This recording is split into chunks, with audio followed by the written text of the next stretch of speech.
నమస్తే. ఇన్నాళ్ళు నన్ను సపోర్ట్ చేస్తూ, ఎంకరేజ్ చేస్తూ మీ ప్రేమని నాకు అందిస్తున్న ప్రతి ఒక్కరికి కృతజ్ఞతలు. అలాగే ఈ వీడియో కూడా ఖచ్చితంగా మీకు ఉపయోగపడుతుంది. లైక్, షేర్ అండ్ సబ్స్క్రైబ్ చేసి మీ సపోర్ట్‌ని నాకు అందించండి. అలాగే ఈ వీడియో పట్ల మీకున్న అభిప్రాయాన్ని కామెంట్ సెక్షన్‌లో కామెంట్ చేసి తెలియజేయండి. ఇప్పుడు వీడియోని చూద్దాం. నమస్తే. Welcome to our channel. నేను పద్మిని. ప్రస్తుతం మనతో పాటు ప్రముఖ ఆధ్యాత్మికవేత్త, జ్యోతిష పండితులు, అమ్మవారి సేవకులు, దత్త గణపతి ఉపాసకులు మురళీధర శర్మ గారు మనతో పాటు ఉన్నారు. మాట్లాడదాం. నమస్కారం అండి. మహాదేవ.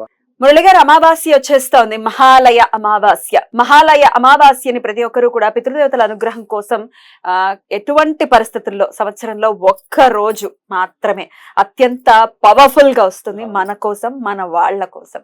ఆ రోజున ఎటువంటి పరిస్థితుల్లో వినియోగించుకోవాలి. అయితే దీన్ని పక్కన పెట్టేసి, మహాలయ అమావాస్యని పక్కన పెట్టేసి సూర్యగ్రహణం సూర్యగ్రహణం సూర్యగ్రహణం ఇదే చంద్రగ్రహణం గురించి లేదు మనకి లేదు ఇండియాకి లేదు అని ఎంత అన్నప్పటికీ మైండ్ లో ఒకటి ఫిక్స్ అయింది. డెఫినెట్ గా దాని నుంచి బయటపడడం అంటే it is that easy. Definitely చాలా టైం పడుతుంది. ఈ సంవత్సరం లేదు అసలు. సూర్యగ్రహణం చంద్రగ్రహణము 24 క్రోధినామ సంవత్సరంలో లేదు. భారతీయులకి లేదు, భారతదేశానికి లేదు. ప్రవాసాంధ్రులకి ఏమో చిలీ అండ్ అర్జెంటీనా ప్రాంతాల్లో ఉంది సూర్యగ్రహణం. బట్ ఇప్పుడు ఈ గ్రహణం గురించి మాట్లాడటం నాకు అసలు ఇష్టం లేదు, ఉద్దేశం కూడా కాదు. కాకపోతే ఉందా ఉందా ఉందా ఉందా అన్న క్వశ్చన్స్ వస్తున్నాయి కాబట్టి అది లేదు అనే క్లారిటీ ఇవ్వటం కోసం మాట్లాడుతూ మహాలయ అమావాస్యని ఎలా వినియోగించుకోవాలో మీ ద్వారా ఆల్రెడీ చాలా వీడియోలో కూడా మనం చెప్పి ఉన్నాము. ఏం చెయ్యాలి, ఏం చేయకూడదు అని కూడా ఒక వీడియో చేసి ఉన్నాము. కనుక నేను ఈ వీడియోలో అందరికీ తెలుసు, ఆ రోజు పెద్దల పేర్ల మీద తర్పణాలని మరొకటి ఇవన్నీ చేసుకొని ప్రదోష కాలంలో గోటు పరమశివుడు. నేను పొద్దున మొత్తం కూడా చేసేటివి నేను చెప్పను, ఆల్రెడీ చెప్పి ఉన్నాము. ఇక సాహిత్య దానమా లేదా వస్త్రదానమా లేదా గోదానమా లేకపోతే మీరు ఏ దానం అయితే ఇస్తారో ఇచ్చేసుకోండి. అందరికీ తెలిసిన విషయం ఇది. తెలియని విషయం ఇప్పుడు నేను చెప్తున్నా. ఏమిటి అంటే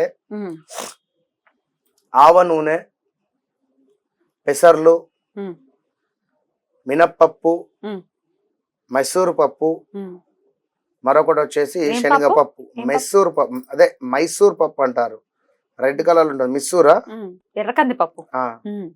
ఇంకొకటి శనగపప్పు. 5 తీర్లు అంతే. ఒకటి వచ్చేసి ఆవ నూనె, రెండవది వచ్చేసి పెసరపప్పు, మూడవది వచ్చేసి శనగపప్పు, నాలుగవది మినప్పప్పు, ఐదవది వచ్చేసి మన అదే మైసూర్ పప్పు. ఎర్రకంది పప్పు గానే నాకు తెలుసు. మైసూర్ పప్పు అని అయితే అంటారు. అవును, కందిపప్పు ఎర్రగా ఉంటుంది. అవును, మైసూర్ పప్పు అని తెలంగాణ వాళ్ళు అయితే అంటారు. మిస్సూర్ పప్పు అని. లైక్ ఈ 5 పదార్థాలు, ఈ 5 పదార్థాలతో ఏవైతే ఉన్నాయో వీటిని మీరు సిద్ధం చేసుకోండి. ఎప్పుడు ఉదయము అంత చిన్న కప్పు. ఉదయం చక్కగా కూడా తర్పణాల లేదా మరొకట అన్ని చేసుకున్న తర్వాత కూడా ఇది ఈ రోజు అభిషేకం ఎవరైతే చేస్తారో ఈశ్వరునికి, నేను చెప్పిన సమయంలో శనికి సంబంధించి దోష నివారణ, రెండవది సంతానానికి ఎందుకంటే బుధవారం వస్తుంది అమావాస్య, బుధుడు దీనికి అధిపతి కనుక సంతాన అభివృద్ధి కానీ వ్యాపార అభివృద్ధి కానీ, సంధి అంటే ఎవరితో ఏ విధంగా మాట్లాడాలి అనేటువంటి, ఎట్లా ఉండాలి అనేటువంటిది కానీ, లేదా ఒక ఇద్దరు మాట్లాడుతూ ఉంటారు, గొడవ పడుతూ ఉంటారు, వారిని మనము సంధి కుదిర్చడం అట్లా కాదు. ఇట్లాంటి జ్ఞానం మనకు వచ్చేటువంటి పరిస్థితి ఆ బుధుడు మనకి ఇవ్వాలి. ఇక శనగపప్పు గురువుకు సంబంధించినటువంటి బలానికి. అదే విధంగా మరొకటి వచ్చేసి మినప్పప్పు. రాహువు కేతువు దోషాలు ఎవరైతే ఉన్నారో వారు దానికి సంబంధించి ఇది విన్నారా.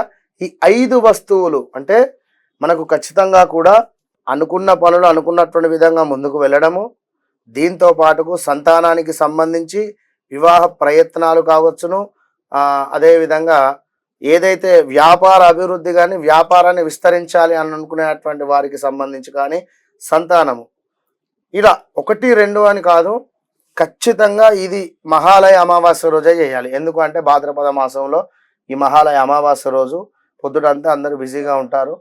ప్రదోష కాలములో ఎప్పుడైతే దేవాలయం ఓపెన్ చేస్తారో మీరు రెడీగా ఉండి ఈవినింగ్ దేవాలయం ఓపెన్ చేయగానే వెళ్ళేసి చక్కగా కూడా ఈశ్వరునికి ముందుగా ఆవ నూనె పోసేసేయండి. దాని తర్వాత సెకండ్ పెసర్లు వేయాలి. మూడవది వచ్చేసి శనగలు వేయండి. దాని తర్వాత మనకు మినుములు వేయండి, మినప్పప్పు అని చెప్పాము. మరొకటి మైసూరు పప్పు. ఈ 5 వస్తువులతో కుదిరితే ఎవరైనా బ్రాహ్మణులు ఉంటే మాత్రము రుద్రము ఒకసారి ఒక అనువాకం చెప్పించుకునే ప్రయత్నం చేయండి. లేదు అనుకుంటే మీరే చేసుకోండి.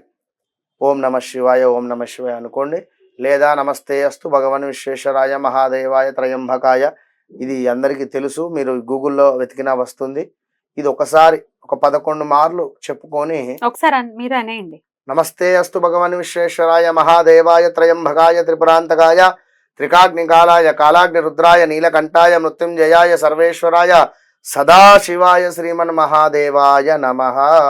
చాలా బాగుంది. ఇంతే, మామూలు కాదు. ఇది 11 సార్లు చెప్పుకుంటూ అభిషేకం చేసుకొని నెమ్మదిగా కూర్చొని కనెక్ట్ కండి. ఏదో అభిషేకం చేసుకున్నామా వెళ్ళిపోయామని కాకుండా మీ బాధ ఏమైతే ఉందో తనకు చెప్పండి.